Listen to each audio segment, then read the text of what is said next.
Last year back to back రెండు రిలీజ్లు. ఒకటి year starting, ఇంకొకటి ఇయర్ ఎండింగ్. మరి ఈ ఇయర్ ఏంటి? లాస్ట్ ఇయర్ డబుల్ ధమాకా ఇచ్చినప్పుడు ఈ ఇయర్ మాత్రం సైలెంట్గా ఉంటారా? ఫ్యాన్స్లో ఎలా జోష్ నింపాలో మా హీరోకి బాగా తెలుసు అని ఆల్రెడీ హ్యాపీ జోన్లో కనిపిస్తున్నారు నందమూరి బాలయ్య అభిమానులు. ఇంతకీ ఏంటా సంగతులు?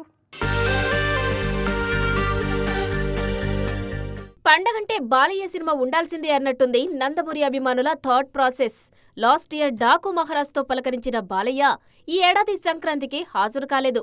అయితే లాస్ట్ ఇయర్ ఎండింగ్ లో రిలీజ్ అయిన అఖండ సీక్వెల్ వైబ్స్ ఆ ఫీలింగ్ ని కాస్త కవర్ చేశాయనే చెప్పాలి. After Akhanda sequel non stop గా వర్క్ చేస్తున్నారు నందమూరి బాలకృష్ణ. ఆల్రెడీ గోపీచంద్ మలినేని సినిమా మీద బీభత్సమైన హోప్స్ ఉన్నాయి జనాల్లో. జూన్ 10న బాలయ్య పుట్టినరోజున టైటిల్ బ్లాస్ట్ చేయడానికి రెడీ అవుతున్నారు కెప్టెన్. ఆల్రెడీ ఇంతకుముందు ఓసారి వీరసింహారెడ్డితో ఈ కాంబో మెప్పించిన విధానాన్ని గుర్తు చేసుకుంటున్నారు జనాలు. పుట్టినరోజుకి జస్ట్ ఒక్కటంటే ఒక్క అప్డేట్ మాత్రమే ఉంటే ఏం సరిపోతుంది? అందుకే సెకండ్ గిఫ్ట్ కూడా ప్యాక్ చేయమని చెప్పేశారట బాలయ్య. కొరటాల సినిమాకు సంబంధించిన లుక్ కూడా అదే రోజు రివీల్ అయ్యే అవకాశం ఉందన్నది ఫిలిం నగర్ టాక్. సో 2026లో Gopichand Malineni, next year Koratala movie పక్కా యాక్షన్ కంటెంట్ తో బాలయ్య ఫ్యాన్స్ కి ఫీస్ట్ రెడీ అవుతుందన్నమాట.